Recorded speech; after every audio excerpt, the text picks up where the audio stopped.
नमस्कार दोस्तों, स्वागत है आप सभी का मेरे यूट्यूब चैनल पे। और आज के वीडियो में हम लोग बात करने वाले हैं किंगडम प्रोटिस्टा के बारे में। तो किंगडम प्रोटिस्टा, इसके बारे में हमें कुछ चीज़ें तो पता है, लेकिन थोड़ा सा आज के वीडियो में हम लोग ठीक ठीक से डिस्कस करेंगे, क्योंकि ये 11th क्लास का है तो इस हिसाब से थोड़ी सी डिटेल में जाएगा। तो प्रोटिस्टा क्या होते हैं? प्रोटिस्टा यूनिसेलुलर यूकैरियोट्स होते हैं। ठीक है, कैसे होते हैं? यूनिसेलुलर यूकैरियोट्स होते हैं। वेल डिफाइंड न्यूक्लियस होता है इनमें। ठीक है, इनमें जो न्यूक्लियस होता है वो कैसा होता है? वेल डिफाइंड होता है। और इसमें क्या पाई जाती है? वेल डिफाइंड का मतलब कि इसके न्यूक्लियस में न्यूक्लियर मेम्ब्रेन भी पाई जाती है। ठीक है, तो ये हो गया प्रोटिस्टा के बारे में जनरल इन्फॉर्मेशन। अब इसके बारे में एक चीज़ हमें और पता होना चाहिए कि इसमें क्या पाए जाते हैं? सीलिया और फ्लैजिला पाए जाते हैं। क्या पाए जाते हैं? सीलिया और फ्लैजिला पाए जाते हैं। और सीलिया और फ्लैजिला का मेन प्रेजेंट होने का मोटिव रहता है कि मूवमेंट। ठीक है, मूवमेंट होता है इससे। दूसरी चीज हम लोग देख लेते हैं कि ये जो किंगडम प्रोटिस्टा है इसको कितनी कैटेगरी में डिवाइड किया गया है ना। तो किंगडम प्रोटिस्टा को मेनली 5 कैटेगरी में डिवाइड किया गया है। सबसे पहले होते हैं क्राइसोफाइट्स। ठीक है, देख सकते हैं हम लोग यहाँ पे क्राइसोफाइट्स। दूसरे होते हैं डाइनोफ्लैजिलेट्स। तीसरा होता है स्लाइम मोल्ड। चौथा होता है यूग्लिनॉइड। और फिफ्थ होता है प्रोटोजोन्स। ठीक है, तो ये इसकी 5 कैटेगरी है। ठीक है, अब सबसे पहले हम लोग को स्टार्ट करना है क्राइसोफाइट्स के बारे में। तो क्राइसोफाइट्स जो होते हैं इसमें मेनली डायटम्स और गोल्डन एल्गी आते हैं। क्या क्या आते हैं? डायटम्स और गोल्डन एल्गी। ठीक है, देख सकते हैं आप अपनी बुक में भी कि डायटम्स और गोल्डन एल्गी आते हैं इसमें mainly. Live in fresh water as well as marine, है ना। ये जो होते हैं ये फ्रेश वाटर में भी रह सकते हैं और ये मेराइन वाटर में भी रह सकते हैं। ठीक, फ्रेश वाटर और मेराइन दोनों में ये प्रेजेंट होते हैं। ठीक है, दूसरी चीज सेल वॉल है सिलिका। इसके सेल वॉल में सिलिका पाया जाता है। ठीक है, which make it indestructible and cell wall overlaps to fit together like a soap box, है ना। मतलब इसकी जो सेल वॉल है वो सोप बॉक्स की तरह क्या होती है? फिट रहती है। देन एक्यूमुलेशन फॉर डाइटेमियस अर्थ। ठीक है, और इसमें एक्यूमुलेशन होता है डाइटेमियस अर्थ के लिए। ठीक है, यूज्ड इन पॉलिशिंग। इसका मेनली जो यूज़ होता है वो पॉलिशिंग में यूज़ होता है ना। पॉलिशिंग में इनका यूज़ होता है। दूसरी चीज़ ऑयल का जो फिल्ट्रेशन होता है उनमें भी इसका यूज़ किया जाता है और सिरप में भी इनका यूज़ किया जाता है।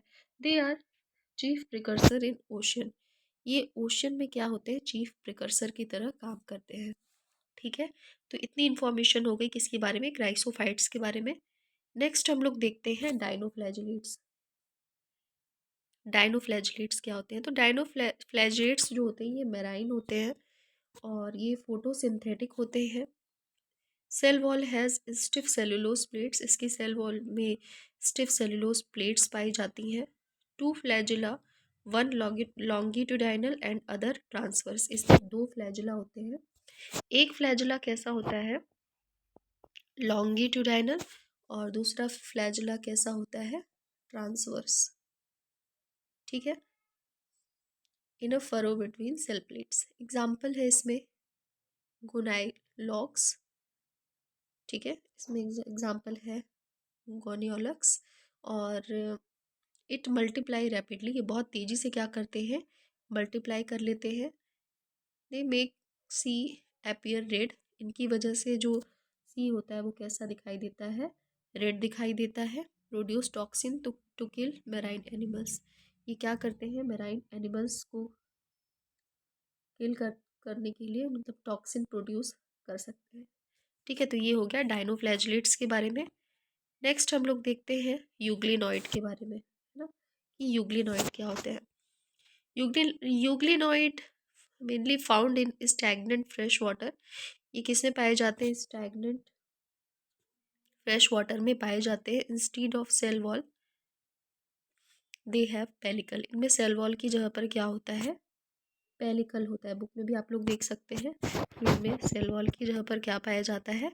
पेलिकल पाया जाता है, मेड अप ऑफ प्रोटीन। और ये किससे मिल करके बने होते हैं? प्रोटीन से मिल करके बने होते हैं। इनका फंक्शन क्या होता है? They make their body flexible. ये क्या करते हैं? ये बॉडी को फ्लेक्सिबल बनाते हैं इसके यूग्लिनॉइड के। Photosynthetic in presence of sunlight but became heterotrophic if they do not gate sunlight. देखिए ये बहुत इंपॉर्टेंट पॉइंट है कि इनके फोटोसिंथेटिक कब होते हैं? जब इनको सनलाइट मिल रहा होता है ना। अगर इनको सनलाइट नहीं मिलेगा तो उस कंडीशन में ये हिट्रोट्रॉफिक हो जाएंगे, है ना। फोटोसिंथेटिक कब होंगे? जब इनको सनलाइट मिलेगा, और जब सनलाइट नहीं मिलेगा तब हिट्रोट्रॉफिक हो जाएंगे, है ना। ये दोनों डिफिनेशन तो हमें पता है कि फोटोसिंथेटिक क्या होता है, हिट्रोट्रॉफिक क्या होता है। एग्जाम्पल इसमें यूग्लीना, है ना। यूग्लिनॉइड के बारे में पढ़ रहे हैं तो इसमें एग्जाम्पल यूग्लीना का हो जाएगा। फिर अब नेक्स्ट देखते हैं हम लोग स्लाइम मोल्ड के बारे में। ये स्लाइम मोल्ड क्या होते हैं? तो स्लाइम मोल्ड क्या होते हैं? ये सेप्रोफाइटिक नेचर के होते हैं और अंडर फेवरेबल कंडीशन, या अगर इनको फेवरेबल कंडीशन मिल जाता है तो फॉर्म एग्रीगेट फॉर्म कर देते हैं, जिसे बोला जाता है प्लाज्मोडियम, है ना। अंडर अनफेवरेबल कंडीशन में क्या होता है? प्लाज्मोडियम इसमें डिफ्रेंशिएट हो जाता है और ये फॉर्म करते हैं, फ्रूटिंग बॉडीज को फॉर्म कर लेते हैं, bear spores at their tips. और ये स्पोर्स पे क्या बना लेते हैं? ये टिप पे क्या बना लेते हैं? स्पोर्स बना लेते हैं। Spores disperse by air current. जो, और अगर एयर करंट होता है तो इससे जो स्पोर्स होते हैं वो डिस्पर्स हो जाते हैं। ठीक है, तो ये किसके बारे में हो गया? स्लाइम मोल्ड के बारे में हो गया। अब नेक्स्ट हम लोग देख लेते हैं प्रोटोजोन्स के बारे में, है ना। तो प्रोटोजोन्स क्या होते हैं? ये हिट्रोट्रॉफिक होते हैं। हिट्रोट्रॉफिक होते हैं, हाँ। ये कैसे होते हैं? हिट्रोट्रॉफिक नेचर के होते हैं। लीव एज प्रेडेटर्स, प्रेडेटर्स की तरह ये रहते हैं। और ये पैरासाइटिक होते हैं। नेचर से कैसे होते हैं? ये पैरासाइटिक नेचर के होते हैं। इसमें इनके 4 ग्रुप होते हैं, है ना। सबसे पहला इसमें इसमें जो 4 ग्रुप हैं उनको अच्छे से समझ लेते हैं। सबसे पहला जो ग्रुप होता है उसको बोला जाता है अमीबॉइड। क्या बोला जाता है? अमीबॉइड।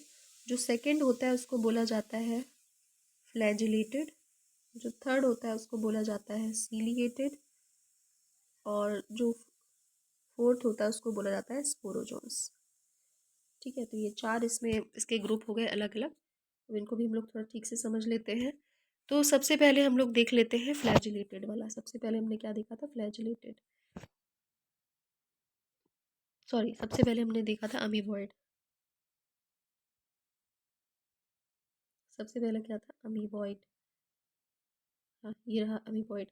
ठीक है, तो amoeboid catch there pray using pseudopodia. ये क्या करते हैं? प्रे प्रे जो होते हैं उनको स्यूडोपोडिया से पकड़ लेते हैं। एग्जाम्पल इसमें आ जाते हैं अमीबा और एंटमीबा का। ठीक है, अब नेक्स्ट हम लोग देखते हैं फ्लैजिलेटेड। फ्लैजिलेटेड क्या होते हैं? इसमें एक या उससे ज़्यादा फ्लैजुला हो सकते हैं। इसमें एग्जाम्पल होता है ट्रिपैनोसोमा का। इसके बाद नेक्स्ट है ciliated. Ciliated have cilia to move food into gullet and help in locomotion. ठीक है, ये देख सकते हैं, these are aquatic actively moving organism, presence of thousand of cilia, है ना। थाउजेंड ऑफ सीलिया हो सकते हैं। They have a cavity gullet. इनमें कैविटी गलेट होती है that open to the outside of the cell surface. The coordinated movement of rose cilia causes the water laden with food to be stirred into the gullet. इसमें example किसका आता है? Paramecium का आ जाता है। इसके बाद नेक्स्ट है sporozoans. Sporozoans this includes diverse organism that have friction force like spores like stage in their life cycle, है ना। और इसमें एग्जाम्पल मेन आ जाता है प्लाज्मोडियम का।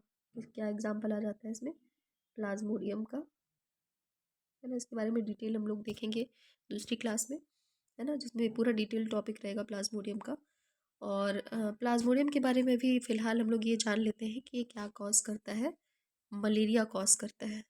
ठीक है, प्लाज्मोडियम जो होता है क्या कॉज करता है, मलेरिया कॉज करता है।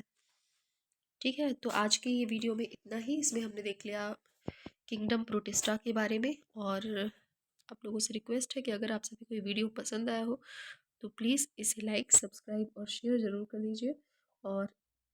और अगर आगे भी आप मेरे वीडियोस देखना चाहते हैं तो प्लीज़ साइड के बेल आइकॉन पे क्लिक कर दीजिए। Thank you, keep watching.